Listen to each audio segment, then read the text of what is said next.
Hello wonderful people, Connor Whitmore here again with another video for you on the Nawtystep channel, and today I'm going to be talking about a little tweet, a little post that I made and published and wrote last night that I think requires a little bit of clarification, a little bit of explanation from your boy, and that's exactly what I'm going to be doing in this video. So basically, a tweet was doing the rounds not last week but the week before, I think, from dodecahedrons on X, formerly known as Twitter. The tweet said, quote this with your 5 hottest takes on music. And you know, as the music reviewer boy that I am, as the critique of sorts, whatever you want to call me, my interest was instantly piqued. What were people saying in quoting this post? What could I maybe say in quoting this post? And I have to admit, when I initially saw the tweet, I definitely didn't have 5 takes, 5 hot ones anyway, that were kind of ready and good to go, that I thought would be worth sharing and drive conversation. So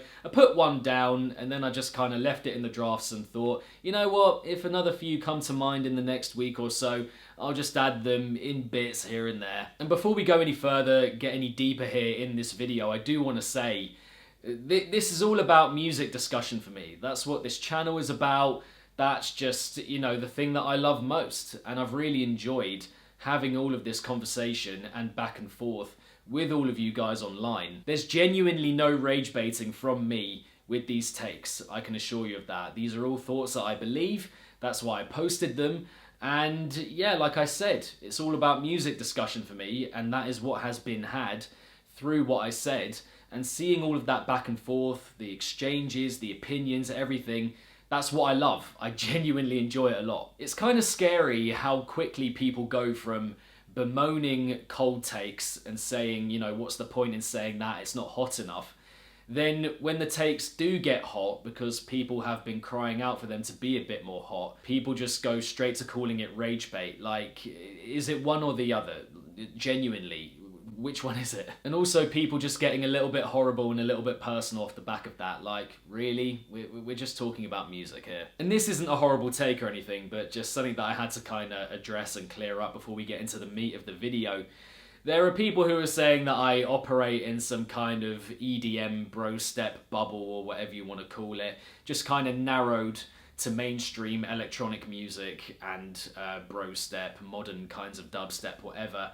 To those people, I say that you simply do not follow what I do. I feel like I should spell out the fact that I check over 400 different labels and collectives every single week, spanning and covering 10 plus different umbrella-based genres. And that's only one kind of portion or chunk of the weekly music research that I do within the bass field. And absolutely there are other styles of bass music that I need to kind of go deeper with and explore more, like, I don't know, hard style or psytrance or maybe bassline or certain types of techno. But I'm sorry guys, you absolutely cannot say that with this channel, Nawtystep, the brand, whatever you want to call it, that I'm limited to covering just dubstep and mainstream kinds of EDM, whatever that means. Like, it takes you literally 10 seconds just to go on my channel and check what I've covered this year alone. And plus, if this channel was just limited to dubstep, then I would have stopped this channel years ago, simply out of a sense of pure boredom, no offense. But anyway, moving away from that into the meat of the conversation, and I did give my 5 takes, and I think the one that's driving the most conversation is the one at the top of my post, which says there hasn't been a front-to-back good bass album in the 2020s yet. And that generated, quite a heated response where it was posted on both Instagram and X/Twitter.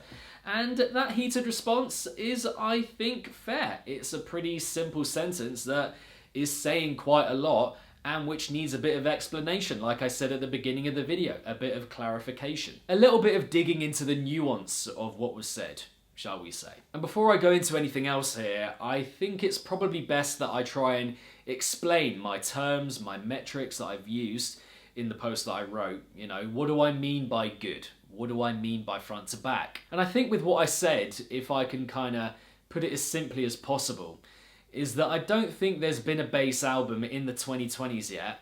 You know, an album of music, we're talking about 9 tracks at least, where it's a predominantly bass album and is at least half an hour, you know, that kind of length of project. I don't think we've had a project like that in the 2020s so far, where every single cut on it, every single tune, track, whatever, keeps me fully locked into the overall and general experience of the LP. Now at this point you might come back and say, well Connor, surely with an album like Joyride's Brave or Sudden Death's Void Volume 2, at least the production value or the atmosphere or the aesthetic overall is there enough where even if a certain track here or there where the idea, the innovation, the invention, the creativity isn't anywhere near as good as those around it, those kind of factors, again, production value or aesthetic or atmosphere, those kind of things still keep you locked into the album. And yeah, that would be a good point to raise, because there are many albums that have come out this decade which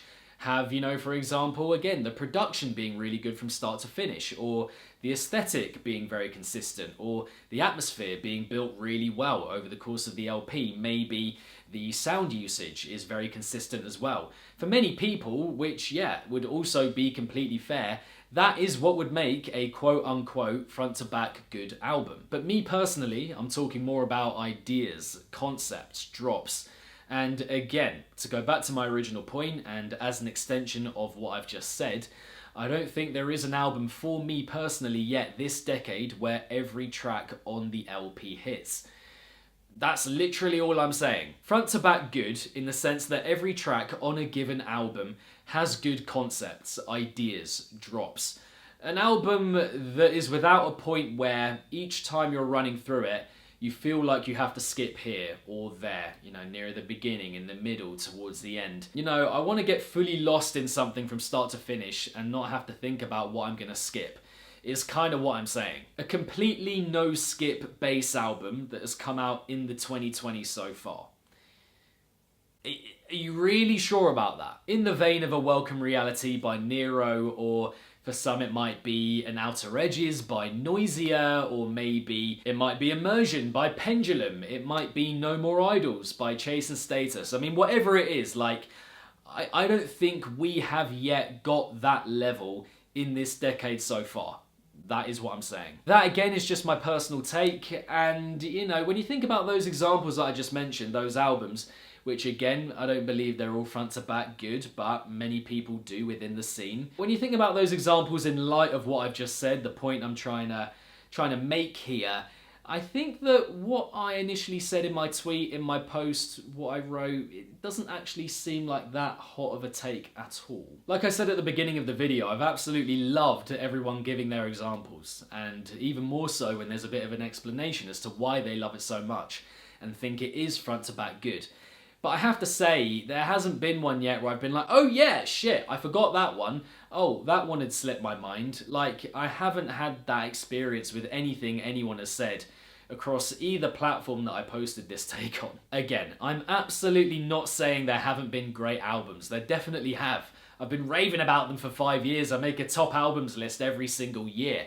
But front to back good is another level. And whether we have reached that in this decade up to now, again, I'm not entirely sure. And that is what I was getting at with my initial take. I don't know, maybe I've got a twisted idea of what front to back good means when it comes to an album, or my standard is maybe too high or a bit skewed, having listened to too much music over such a long time, but I just don't think it's that bold of a thing to say that there hasn't been an album so far this decade within bass music where every track on it is good. And I feel like I've explained why I think that reasonably well here. What my post and the response to it did make me do is look back over my albums of the year lists from the first 5 years of this decade. And yes, we are already halfway through, well over halfway through the first half of the 2020s, which is completely effed up if you ask me. And I went through the top 5 of each year just to kind of see if anything would jog my memory and make me be like, oh, I had forgotten that one actually. Something to think about. Has that grown on me a little bit in the last couple of years since I last heard it?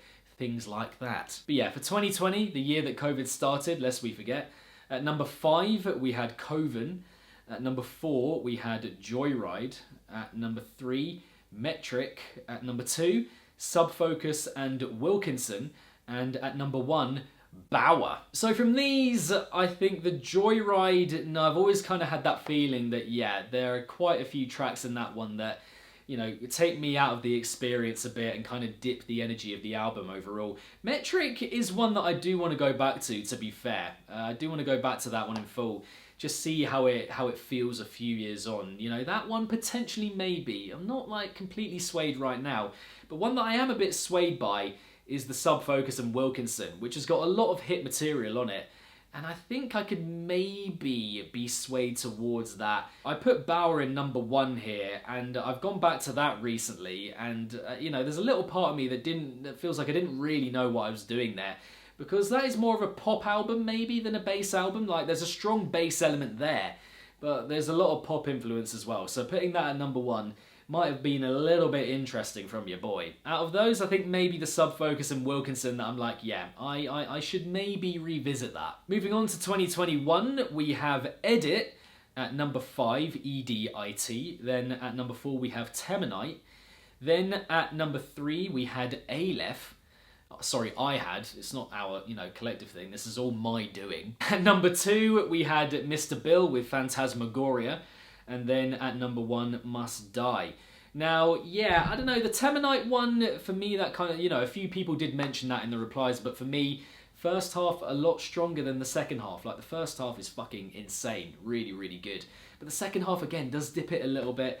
And beyond that, yeah, I'm not sure there is another one there that I'm like, yeah, really have got to hear that again. I feel like I'm pretty solid and kind of sturdy, if you will, in my takes on those. I'm not sure they'll change all that much a few years on from doing this list. That is with regards to them being front to back good, not the listing of them here. For 2022, we have ISO EXO and Knock 2. Then we have Enigma Dubs at number 4, which is this album right here. Big ups to Enigma Dubs for sending that vinyl through. Chase and Status at number 3. And then Noisia with their final album at number 2, and Sudden Death at number 1. Yeah, this is an interesting one. A lot of good albums, some great ones, I think, especially that top 3. But yeah, still again, I think each of these have got enough tracks in them where, you know, I think the top 2 especially, they've got so many tunes in them, and there's a few there I'm just like, a little bit superfluous, don't know how much that adds to the album. And they do take me out of the experience of the album overall. So that is what I would say for that one, or for those 2. The Chase and Status, again, got a lot of hit material on it. But yeah, quite a few on there where I was still just like, you know, not quite hitting that level, or not, you know, not all that great. So yeah, for that year, 2022, I don't think there is anything that is really going to budge my front to back good thinking. Okay, 2023 got a few screamers, my top 5.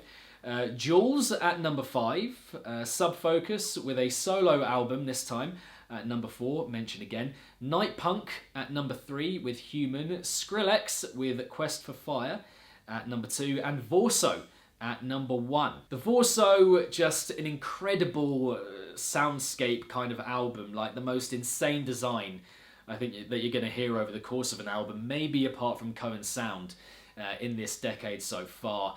Yeah, just in terms of sonic quality, that one is insane. But yeah, not that many like you know, properly outright memorable ideas where I'm like, yes, love that idea, and I'm just kind of thinking that the whole way through. Production, sound usage, all down. But yeah, that element maybe not quite there. Quest for Fire, quite front-loaded, I think. You know, the opening 5 or 6 just completely generational, and maybe the best opening to a bass album of all time.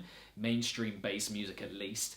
But yeah, the second half, it just dips for me, and I find myself, you know, whenever I go through it, just being like, oh yeah, second half now. Night Punk, I mean, Night Punk, maybe over time, just with the aesthetic alone, that could be one where the tracks that I haven't been that big on since first getting into it and reviewing it and all that kind of thing, they could grow on me, because the aesthetic and the design and the overall atmosphere of it is that good. And then the other 2, yeah, loads of good hit material with those, proper, you know, pop, bass, fusion music. But yeah, enough tracks on those ones as well where I'm like, little bit iffy. And then finally, last year, at number 5, Must Die. Again, impressive to have another top 5 album in this decade.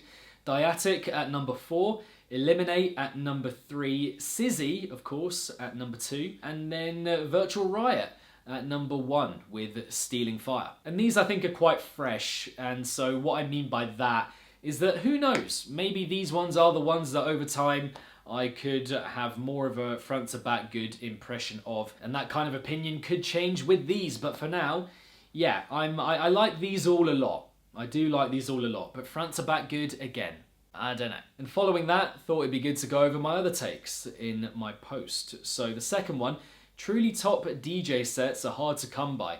And I think this is the one that I'm kind of mulling over, reconsidering maybe the most out of the 5. Just because, you know, I was just at Lost Lands and it was amazing. It was fantastic. There were loads of sets that I really, really enjoyed. But I think what I also mean, and which is where this take comes from, is that at the same time, kind of simultaneously, I think over the last couple of years, I found myself kind of less enthused or less enraptured or less, you know, just enjoying DJ sets and DJ performances a lot less. And that might be a me thing and not a them thing, you know, it probably is, to be honest, but just something that came to mind, and yeah, just generally how I'm feeling about the going out experience for the most part at the moment. But yeah, maybe a bit of work to do on the wording of that one. Then number 3, with a sub-label, Halcyon could have got to Never Say Die level. And I really do believe this, because I think Halcyon were onto something special. And with an added, maybe, you know, a much more regular release schedule, not weekly, I'm not saying that, but like, you know, once a month, I really do think that over time, over the years, with that regular schedule and with a sub-label, they could have got to Never Say Die level. Again, we're talking about like 5 to 10 years of doing that consistently. I really do believe that. Like, imagine at the same time as Rhythm doing its thing, you had Halcyon and the more kind of musicality driven and influenced dubstep music just kind of operating concurrently alongside that. And then we could have had, you know, the stodgy, mechanical, very underground dubstep and the, you know, musical, melodic, you know, that kind of thing, just kind of operating in unison and moving forward at the same time. And then at the highest level, we maybe wouldn't have the creativity problems that we have had for the last few years or so. And for widespread reverence within a scene and a kind of dominance of sorts as well, a sub-label is always going to be the way to go. I think, you know, the most significant step that you can take to get to that level with a label, with a collective, with an imprint. And yeah, just imagine all the biggest musicality-driven dubstep musicians on Halcyon, and then a sub-label where you had just all the underground, just an underground space where all of these amazing producers that we have in the underground could go, and Halcyon would be there. I think it really genuinely would be there with time. So yeah, Ulasile, if you're watching, if you want some help, if you want any kind of thoughts or anything similar, let me know, I'm here. And my 4th take was UK and US dubstep should be called completely different things. And I did get a few people in the replies being like, we've got brostep, mate, it's there for a reason, but let's be real. Has anyone, well, have we collectively ever completely accepted brostep as a kind of description for that kind of music, given the origins of it, given where it comes from, what it kind of refers to? Do we really want that music that we love to be called that? Beyond that, what I would say is that I'm in a little bit of a weird position as a person from the UK who grew up, of course, in the UK, but for whom US dubstep, Skrillex, brostep, whatever you want to call it, is the thing that got me into electronic music. Like, I have UK dubstep everywhere around me, living in Manchester now, growing up in London and whatnot. But the US kind, again, is what got me into electronic music and is the reason why this channel is a thing. So I'd like to say that I have pretty good experience of both throughout my life. And the more I sit on it, I think the weirder it feels to me that these kinds of music, which have, you know, different production styles, different communities, different cultures, completely different energies, you know. The more I think about it, the weirder it feels to me that they are called the same thing. It just strikes me as a little bit odd that Mala's music and, you know, Code 9's music it has the same label as Skrillex and Zomboy's music. Like, how did that happen? How did that come about? And that is quite a simple take, I understand, but it's just what I'm feeling at the moment and have done for a couple of years now. But I'm likely missing something, so do let me know in the comments what you make of that take in particular. And I'm also going to show you this about rock music from Sweet Tooth, which is a nice little bit of comparison and a pretty good way of kind of opening up the discussion more and looking at it in a different way. And the final take on my post is Stealing Fire is infinitely better than Simulation. These are both, of course, Virtual Riot albums, and yeah, I will die on this hill. And there are a few things here that I want to mention to kind of back up my thinking there. The whole sampling theme, the stealing of sample fire, it's just a fantastic concept for an album. It is a concept album, that makes it fantastic as well, which Simulation is kind of as well, but Stealing Fire goes up another level with that for me. With the sampling thing, I think the stitching together of tracks and concepts is really good. There's much more of a storytelling appeal to me with Stealing Fire as well. I think the musicality overall is significantly better on Stealing Fire. Yeah, it just feels a lot more bound together as a project. For me anyway, just my take. If you like Simulation more, that is completely fair. But yeah, I just find Stealing Fire way better myself. So yeah, a lot to take in here with this video, but hoping that I've made sense throughout. And one more thing that I did want to mention with the album point is that, you know, importantly, above all of this conversation, is that I love that we're in a place again in the bass scene where a lot of albums are coming out at the moment, every single year.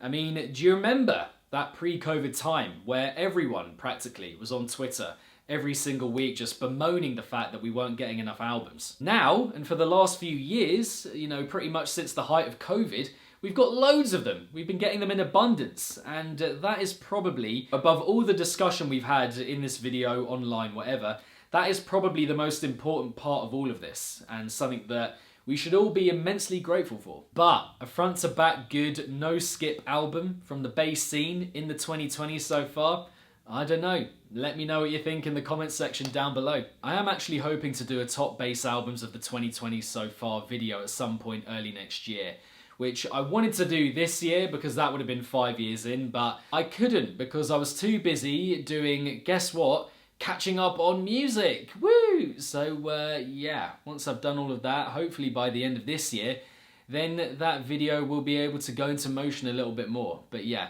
do look out for that. But yeah, thank you guys very much for watching. I hope you enjoyed the video, and I hope that what I said and posted, my hot takes from last night, have a little bit more clarity about them now with the explanation of this video. Please do like the video and subscribe to the channel if you haven't yet for all things bass music related.